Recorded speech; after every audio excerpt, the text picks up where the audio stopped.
All right, welcome to this week's episode of Under the Hood. After a short little break for last off season, we're back with our first episode of season 2. We've got QP and Dan here with us today. We're gonna break down Prime and Dmues. How are you guys doing today? Well, doing good. Doing good, man. Doing good. Enjoy Under the Hood, and excited to be on it. First time breaking down some of these guys. Excited for this. Yeah, it's gonna be an interesting episode. We got Dan in a bathroom and QP outside trying to hide from his kid. Yeah, I'm So, trying to do everything I can. all right, so we'll jump right into this. Try and do it Jesus. as quick as possible. That way, QP can get back to whatever he's doing, swimming or something, and Dan can stop hiding in the bathroom. They're gonna think he's pooped his pants. But so we'll start with Prime, and Dan, we'll start with you. You just played Prime. What do you think about Prime, or how would you break him down? Yeah, so I've actually had a chance to play him quite a bit the last few weeks here. Given season 1, we played at the end, and then in the playoffs, and then start season 2, played him twice here really early, and Prime's in his normal kind of early season funk, and there's some tendencies that he's starting to tip his hat. And so first we'll roll with some of the good footage of Prime here. And you can see in our latest game, there was a long fourth down, and I only rushed 3, dropped 8, even though I thought I could drop him 30 yards. Prime shows some good discipline, stays within the pocket, stays in his main focus of getting Hill on the deep post. And when you combine Hill and you combine Mahomes with that throw power, it doesn't even matter if you're in a deep cover 4. Hill's still going to get open. And so that's the good side of Prime. He's going to be willing to be patient. If you only rush 3, he'll take his time and he'll wait for his plays to develop and to get open. And so you gotta do something a little different. And so if you notice now on the next, I think, offensive play, we're going to show a little bad side of Prime. And the first one he runs, he actually has Kelsey wide open, coming kind of on a late, little bit of a kind of a semi-wheel, kind of bunch formation.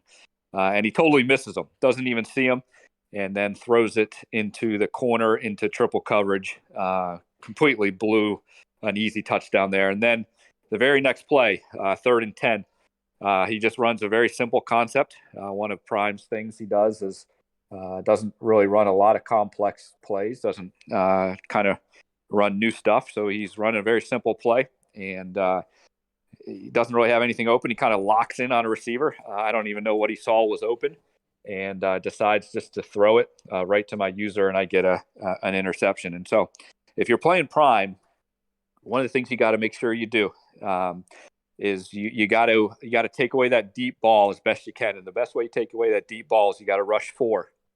And as you rush 4, that will hopefully take away any of the deep posts or any of the deep routes other than the streak. You can't stop the streak other than hoping for some Madden assistance on that. But the other routes you can stop if you rush 4, because then that gets pressure on them. And then hopefully frustrate him a little bit. And then Prime, in his mindset right now, he thinks he should score a lot. He thinks he should be doing really well with Holmes and this Chief offense. And so then he gets, I think, a little frustrated. And you can fluster him a little bit into making some bad reads and bad decisions. And then he locks in on some guys. And so that's how I'd attack Prime when it comes to his offense. I would try to rush 4 and then try your best to user one of those kind of easy routes he throws. All right. Now you sent me a couple clips of his defense. Do you want to break that down a little bit? Yeah, while we're talking about his defense as well, too, I think the first clip we're going to look at is his game against Mike FML, and what Prime loves to do, and kind of what you got to think about when you're attacking his defense, especially the passing defense, is there's kind of 3 levels of defense in the secondary. You've got your 0 to 10 is your short range. You got 10 to 20 yards is your middle range. And then you got anything over 20 is your deep ball. And what Prime loves to do is he loves to sit with those cloud flats on the short 0 to 10 routes. And then he loves the safeties to cover deep, the plus 20. So that middle section, the 10 to 20 window is where you need to attack it. If you see the Mike FML clip, he just has two guys sitting there. In fact, he actually marbled on that play. And what I mean by marble is he's got the blue cloud flat, and then he puts a curl flat, the purple one, and then he has a deep blue all on one side. So usually what guys do is on the strong side formation, they're going to marble it, put three of those guys covering all three of those levels, short, middle, and deep. And so there was nothing open whatsoever on that sideline, and Mike still threw it in that direction, and you see the interception. Now, if you roll the clip of when I played Prime, I had been running a lot of underneath stuff, check downs to my running back, check down to my tight end. And so I got Prime to start going into that Prime defense where he's pulling his guys down, pulling his guys down, pulling his guys down. And then I run a play where I hit Keenan Allen kind of about 20 yards deep over the middle right before the deep safeties. And so when you're playing Prime, you just got to kind of recognize which level is he trying to take away. It's really hard to take away all three levels. You can't take away short, medium, and deep. You can maybe for one side, but if you do that on one side and marble, you're going to open up the opposite side, or you're going to open up the middle. So he's got to identify what Prime's trying to do and identify which kind of level he's taking away, and then attack the open space, especially when you watch against his latest game against the Colts. Mike refused to kind of attack that middle level, just kept throwing short, and Prime picked him off. Had 3 pick six in the third quarter and blew that game away. All right, so QP, you looked at Prime's defense. What did you see? Yeah, same thing that Dan was talking about. Against Mike especially, you see Prime, he likes to hard flat a lot of things. He likes to hard flat a ton. Cover 2, cover 3, he hard flats, and then he'll make his adjustments with the hot route on a guy. But against Mike, you saw him, he goes to cover 2 hard flats a lot, and then in some of those plays, what Prime, I see what he wants to do is he does want to take the check down away. He wants to take the drag route away. He wants to take the quick dump off to the running back so he can focus on other areas. And you see Mike throwing the drag, and he gets picked off by the outside corner in the cover 2 hard flat. But against Dan, when you watch him against Dan, he doesn't call as many cover 2 hard flats. I was watching their game. I watched Prime only defense. I'd fast forward Dan on defense. I probably should have watched the Messiah, but I was only watching Prime. And he didn't really call a lot of cover 2 hard flats against Dan. I think he knows that Dan reads defenses a little bit better than some of the other guys that he plays. And you saw him call a lot of cover 3 hard flats and cover 3 flats where it would be one guy would be covering on one side, like a cover 2 zone, and the other guy going the deep. And then he makes his adjustments again. And then the thing that I did notice, though, against Dan, he tried to take away those quick ones to Eckler, and it did leave it wide open in the middle, as Dan was saying. Dan is spot on with everything he was saying, probably because he has played him a lot of times, especially so recently in this cycle. But where you want to attack Prime is the outside corner, I would say, about 20 yards down the field, and then the middle of the field as well, because he wants to take away those drags. He wants to take away your best guys, especially if it's a running back, especially with those hard flaps. All right. So I went and I looked at Prime's user, and he's pretty much uses I call him the holy trinity of users, because it's those 2 middle linebackers and then the safety. He doesn't really get outside of those 3 guys. He always covers the middle, and then he rarely switches for a tackle. But I'm gonna pull up a video here, and you can see like just his very aggressive run defense. If he knows it's going to be a run up the middle, you can see he's got the user, and he just shoots right up the middle. He does it again on this play. Once again, as soon as the ball snaps, he's shooting up the middle. So you can maybe exploit that with some play actions, which Mike did and Dan did a little bit later in the game. One of the things about Prime is if he's in man, he pretty much always will cover the halfback. That seems to be the guy that he likes to use, whether it's staying with the halfback or floating out to a different area. Because here you can see he stayed with the halfback, but then on this one, and this might be something to exploit as well, he's got his momentum lit up to where he can see the primary route, and he completely ignores Taylor and just goes to follow the primary route. So as overpowered as that momentum can be, because it allows the defense to see exactly what you're running, a guy like Prime who's going to aggressively follow that route, you can probably go ahead and exploit that. Another thing he does really well, and you can see on this play, he's using the safety, and he passes off the guy he's covering really well to the defender that's in that zone and comes back to cover the middle.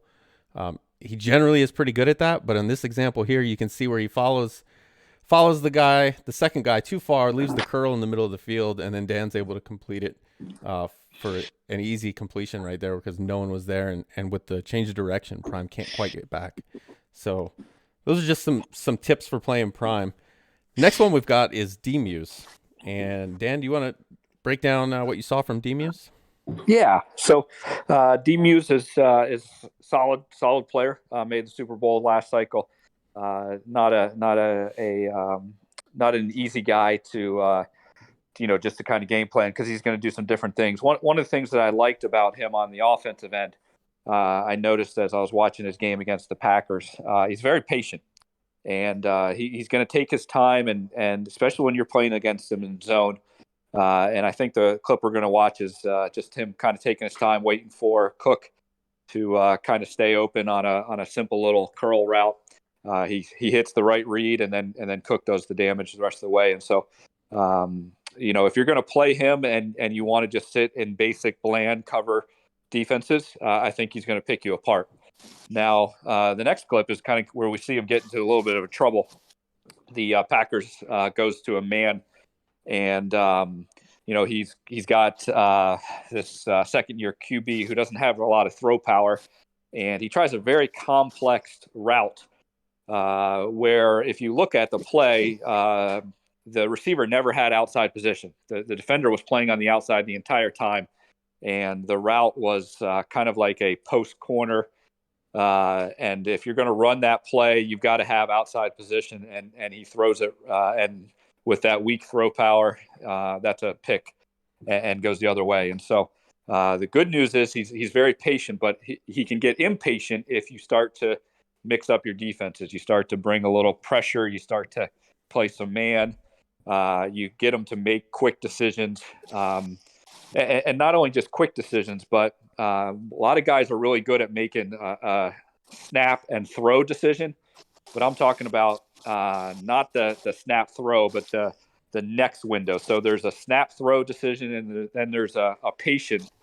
That middle group is where a lot of guys sometimes struggle. It's like, okay, my first read's there, and then where do I go for my second read? And then they kind of make a poor decision on that second read. So I think if you can get Dmues into making quick second read decisions, you can get him into some trouble. Okay. And again, with him, you sent some defensive stuff. If you want to break that down. Yeah. So with the defensive stuff, what he does, and you mentioned it earlier when we were talking about Prime and the holy grail of users. He ends up taking some guys that aren't usually normally used, and it's usually the nickel back or it's the outside linebacker. And the good part of that, as you see in the one clip, is that when someone's trying to run the ball, it gets you another defender in the box, gets you another guy that's kind of unaccounted for in the blocking scheme. And so he doesn't make the tackle in the clip that we're seeing, but he actually, I think, causes the CPU to get a clean run at the running back because he brings that outside linebacker into the box and causes some trouble there. But the bad news is the next clip we'll see, it kind of leaves a lot of things open. And so on this negative clip here, he rushes 5, which in this Madden, I'm really opposed to rushing 5. To me, you either rush 4 or you send 6 or 7. But rushing 5 is almost like you're just giving up a defender in coverage because 5 does not seem to get there. But also, not only does he rush 5, but then he takes that outside backer and he goes and covers an area that his computer guy was covering as well too. And so you'll see 2 Vikings in the same exact spot and then nothing in the middle. And so the middle's wide open and he completely misses the coverage that he was supposed to have there and gave an easy completion for the Packers. All right. So Q, what did you see on his defense? Yeah, what Dan was saying is a lot of those plays when he is playing as that outside backer, it's in a zone play. So then what I wanted to highlight is his man plays. He sends the house when he calls a man play. He doesn't ever call cover 2 man. He doesn't usually call cover 1s. He calls the overloads. He calls the all-out blitzes where 6 guys are coming. And he plays as Harrison Smith every single time. He doesn't get on anybody else. He doesn't get cute with it. Didn't get on Amos. He doesn't get on one of the nickel backs because they're blitzing typically. He plays as Harrison Smith. So if I was the offense, for me personally, I feel like it's kind of easy to see when it's a man defense, the way they line up a little bit. It looks like you could tell that what they're going to be in. I would try to send a tight end on a quick out because he covers the in and he covers the streak. That's what he's expecting, a post or a drag or a seam right up the middle. So I would just send a quick out, and then it's one-on-one with you and him. But you have that advantage on him right away if you don't have something else quick, because what he relies on is making you have to make a 1 second decision because, 3 guys are in the backfield right after that. So I didn't want to talk about any of his zones just because I do know that a lot of people call zone and there's a lot of zones, but there's not a lot of zones people call that are different than the next one. So I wanted to talk about that man blitz because he does send the house. 2 guys in my division probably do that more than most in the league, and that's him and the Packers, where they have no problem risking it, sending 6 to 7 guys. So pay attention to that man blitz. And he seems to have a bit of success doing it. Yeah, he does.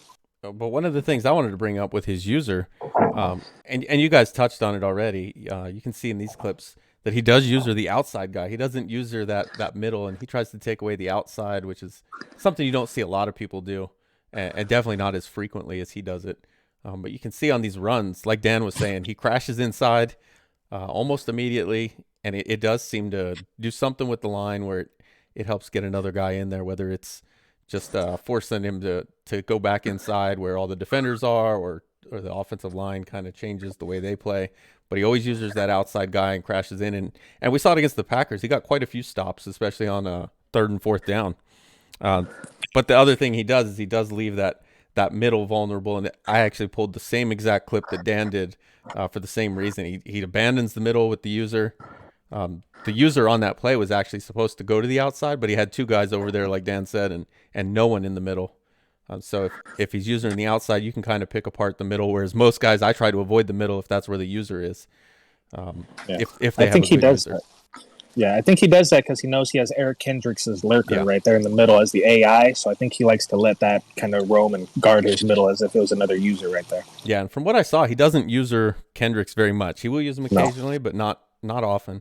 And the other thing I did notice is when he is inside, and maybe this is why he doesn't like to use him, he tends to over pursue, especially on like stretch plays. You can see on this play, he just runs straight to the outside and he gets cut up inside, and he doesn't even react to it. It's an easy 6-7 yard gain, and his user's completely out of the play. He does like to click onto his user or not onto his user, but click onto the tackler.